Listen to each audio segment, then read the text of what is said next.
వాగర్ధావివ సంపృక్తౌ వాగర్ధ ప్రతిపత్తయే జగతః పితరౌ వందే పార్వతీ పరమేశ్వరౌ. ఈ జగత్తుకు మాతా పితరులేంటి పార్వతీ పరమేశ్వరు నమస్కరిస్తూ మనకి ప్రతి సంవత్సరం కూడా అనేక పండుగలు వస్తూ ఉంటాయి. ప్రతి మాసము కూడా పండుగలు వస్తూ ఉంటాయి. అన్ని పండుగలలో కల్లా అగ్రస్థానాన్ని వహించేది మహాశివరాత్రి పర్వదిన మహోత్సవాలు. మరి భారతదేశం అంతా కూడా ద్వాదశ జ్యోతిర్లింగ స్థానాల్లోనూ అష్టమూర్తి శివలింగ స్థానాల్లోనూ పంచభూత శివలింగాల ప్రాంతాల్లోనూ పంచారమ క్షేత్రాల్లోనూ ప్రధానంగా మన రెండు తెలుగు రాష్ట్రాలు త్రిలింగ దేశముగా పిలువబడే మన తెలుగు రెండు రాష్ట్రాల్లో విశేషంగా స్వయంభూ శివలింగాలుగా ఋషి ప్రతిష్టలుగా ముని ప్రతిష్టలుగా దేవతా ప్రతిష్టలుగా మానుష ప్రతిష్టలుగా శివాలయాలు వర్ధిల్లుతూ ఉంటాయి. అటువంటి శివాలయాలలో ఒక ఆలయం మన శైవక్షేత్రం. సాక్షాత్ భూకైలాసంగా పవిత్రమైన కృష్ణవేణి ఉత్తరవాహినిగా ప్రవహిస్తున్న ప్రాంతంలో 7 ఎకరాల సువిశాలమైన ఆ ప్రాంగణంలో శ్రీ శైవక్షేత్రం మంత్ర యంత్ర తంత్ర విధానాలతో కూడిన 3 క్షేత్రాలుగా ఆవిర్భవించింది. శ్రీ రాజరాజేశ్వరి దేవి సమేత కోటిలింగేశ్వర స్వామి యొక్క సంపూర్ణ అనుగ్రహ ఆశీస్సులతో సప్త ధ్వజస్తంభాలతో కూడిన ప్రప్రదమైన ఆలయ దర్శనాన్ని ఈ భారతదేశంలోనే మన శైవక్షేత్రం దర్శనం చేసుకోవచ్చు. కైలాసము భూకైలాసము మహాకైలాసంగా ఆ యొక్క నిర్మాణం వర్ధిల్లుతుంది. భూకైలాసంలో అన్నపూర్ణాదేవి సమేత విశ్వేశ్వర స్వామివారు రైతలింగ రూపంలో స్వామివారు దర్శనమిస్తూ ఉంటారు. ఇక కైలాసంలో శ్రీ రాజరాజేశ్వరి దేవి సమేత కోటిలింగేశ్వర స్వామివారు సప్త ధ్వజస్తంభాలతో పంచనందీశ్వరులతో అష్ట ద్వారపాలకులతో మరియు ప్రత్యేకంగా ద్వారపాలకుల్లో తూర్పు దిక్కున బ్రహ్మదేవుడు మహావిష్ణువు, దక్షిణ దిక్కున శనీశ్వరుడు యమధర్మరాజు, ఉత్తర దిక్కున గరుత్మంతుడు ఆంజనేయ స్వామివారు మరియు పశ్చిమ దిక్కున నారద తుంబురులు. ఇలాగా విశేషమైన వ్యవస్థ అక్కడ మనం చూస్తాం. అట్లాగే ఆ కోటిలింగేశ్వర స్వామి పంచముఖాలతో కూడి ఉంటారు. సద్యోజాత, వామదేవ, అఘోర, తత్పురుష, ఈశాననే పంచముఖాలతో పంచాయతనముతో ఏదైతే జగద్గురు ఆదిశంకరాచార్య వారు పంచాయతనాన్ని ప్రవేశపెట్టారో ఆ పంచాయతనంతో ఆ యొక్క గర్భాలయం ఉంటుంది.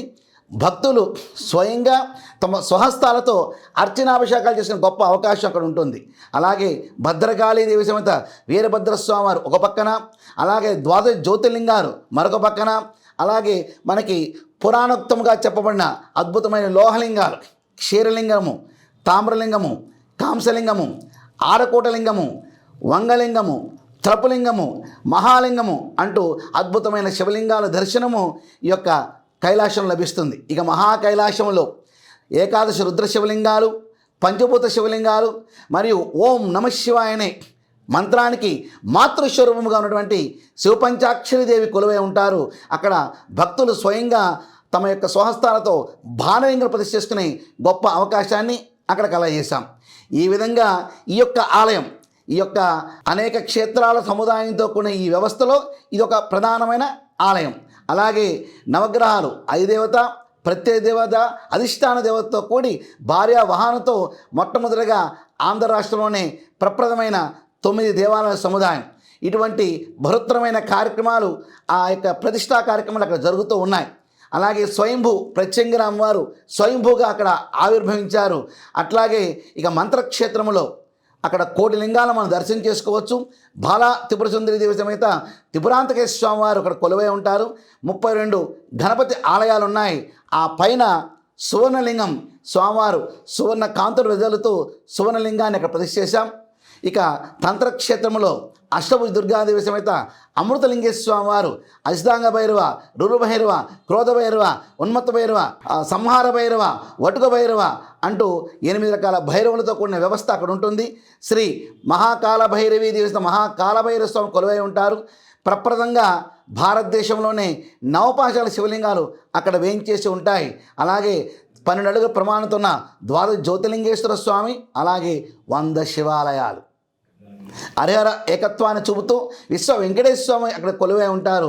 ఇటువంటి దివ్యమైన అనేక ప్రతిష్టతో కూడిన ఆ యొక్క శైవక్షేత్రంలో మహాశివరాత్రి పర్వదిన మహోత్సవాలు పాంచాన దీక్షగా ఫిబ్రవరి 12వ తారీఖు నుంచి 16వ తారీఖు వరకు విశేషంగా వార్షిక బ్రహ్మోత్సవాల రూపంలో అక్కడ జరుగుతూ ఉంటాయి. ప్రథమ రోజు గణపతి పూజ, పుణ్యావచన, అఖండ కలశ స్థాపన అంటూ ఆ కార్యక్రమాలు ప్రారంభించుకుని ప్రతిరోజు కూడా విచ్చేసిన భక్తుల యొక్క వాళ్ళ యొక్క మనో అభిష్ట సిద్ధి కోసం అభిషేక అర్చన కార్యక్రమాలు జరుగుతూ ఉంటాయి. విచ్చేసే భక్తులతో కూడా ఈ కార్యక్రమాలు చేపిస్తూ ఉంటాం. అలాగే 5 రోజులు కూడా విశేషమైన కళ్యాణాలు ఇక్కడ జరుగుతూ ఉంటాయి. ప్రప్రథమ రోజున సిద్ధి బుద్ధి సమేత మహాగణపతి వారి కళ్యాణం, సాయంత్రం వల్లి దేవసేన సమేత కుమారస్వామి వారి కళ్యాణం, మరుసటి రోజు అట్లాగే లక్ష్మీ నరసింహస్వామి కళ్యాణం, శ్రీరాముని కళ్యాణం, శ్రీకృష్ణుని కళ్యాణం మరియు సాయ సంధ్యాదేవి సమేత సూర్యనారాయణ స్వామి కళ్యాణం, మహాశివరాత్రి పర్వదినం రోజున ఉదయం లక్ష్మీనారాయణ కళ్యాణం, సాయంత్రం పార్వతీ పరమేశ్వర దివ్య కళ్యాణం. ఇదంతా ఎందుకంటే శైవం అని వైష్ణవం అని భేదభావాలు చూపుతూ సమాజంలో విభజించి పాలించేనట్టుగా కొన్ని వ్యవస్థలు పనిచేస్తున్నాయి. కాబట్టి అటువంటిది లేకుండా సమసమాజ స్థాపనే సాంప్రదాయ భేదాలు ఎన్నున్నా సరే అందరం కలిసికట్టుగా భగవంతుడి యొక్క ఆరాధనలో మనం భాగస్వాములు అవ్వాలనే సదుద్దేశంతో ఈ కార్యక్రమాన్ని ఏర్పాటు చేయడం జరిగింది. అలాగే మహాశివరాత్రి లింగోద్భవకాల సమయంలో 1,00,000 రుద్రాక్షలతో కోటిలింగ స్వామికి అర్చనాభిషేకాలు జరుగుతాయి. అలాగే మరియు పార్వతీ పరమేశ్వర దివ్య కళ్యాణం జరుగుతుంది. మహాశివరాత్రి పర్వదినం ఒక్కరోజు మాత్రమే విశేషంగా ఉండే ఆత్మలింగ దర్శనాన్ని మనం చూడవచ్చు. ఆ రోజు ఉదయం 6 గంటల నుంచి అర్ధరాత్రి 1 గంట వరకు మాత్రమే ఆ దర్శన భాగ్యం ఉంటుంది. అద్భుతమైన ఆత్మలింగం, ఆ యొక్క దర్శన భాగ్యమే జీవన్ముక్తి లింగంగా మోక్షలింగంగా భాసిల్లే ఆత్మలింగ దర్శనం ప్రతి ఒక్కరూ చేసి తీరవలసిందే. అటువంటి ఆత్మలింగ దర్శన భాగ్యం వల్ల జీవుడి యొక్క కర్మ నివారణ అయ్యి తాను చక్కటి శివ ఆరాధనతోనూ శివ ధ్యానంతోనూ ముందుకు సాగే గొప్ప అవకాశం ఈ ఆత్మలింగ దర్శనంతో ఉంటుంది. సంవత్సరానికి ఒక్కరోజు మాత్రమే ఈ ఆత్మలింగ దర్శనం ఉంటుందండి. అది మహాశివరాత్రి పర్వదిన మహోత్సవాలు మాత్రమే. ఆ తర్వాత ఆలయానికి తాళం వేస్తే మళ్ళీ సంవత్సరం తర్వాత మాత్రమే ఆలయం తీయబడుతుంది. అటువంటి ఆత్మలింగ దర్శనం మనం చేసుకోవచ్చు. ఇక 16వ తారీఖున సాయంత్రం పూట రథోత్సవ కార్యక్రమంతో ఈ మహాశివరాత్రి అత్యంత వైభవపేతంగా వేడుకలు ముగిస్తాయి. దీనిలో భాగంగా మేము ఎప్పుడూ కూడా ఒక చక్కటి కార్యక్రమం, భక్తుల్ని భాగస్వామ్యం చేయాలి, ప్రజలను భాగస్వామ్యం చేయాలి. మా వంతు శివ ఆరాధనను శివ భక్తితోనూ శివ ధ్యానంతోనూ శివ జపముతోనూ శివ నామముతోనూ తన్మయత్వాన్ని పొందాలనే సదుద్దేశంతో మేము 600 కార్యస్థానాల్లో పుట్టమని ఇవ్వటం జరిగిందండి. వాళ్ళందరినీ కూడా ఓం నమః శివాయ అంటూ 1,000,000 లింగాలను తయారు చేయమని అందిస్తాము. ఇప్పుడు ఆ 1,000,000 లింగాలకి అర్చనాభిషేకాలు జరిగి ఆ యొక్క కార్యక్రమం అనంతరము ఆ ఉత్తర వాహినిలో ఈ 1,000,000 లింగాలను నిమజ్జనం చేస్తాం.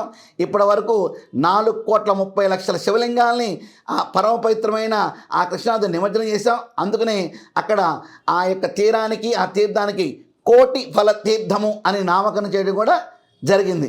ఇటువంటి విశేషమైన కార్యక్రమాలు ఇంకా అనేకమైన కార్యక్రమాలు అక్కడ జరుగుతూ ఉంటాయి.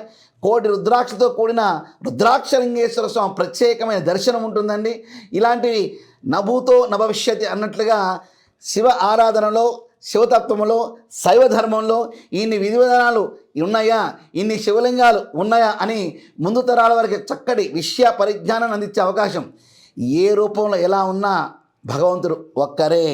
ఒక్కరికి ఒక్కో శివలింగం మీద ఇష్టం ఏర్పడుతుంది. ఓ శివలింగాన్ని చూడగానే ఆనందం కలుగుతుంది, ఇంకో శివలింగాన్ని చూడ అభిషేకం చేసుకోవాలనిపిస్తుంది.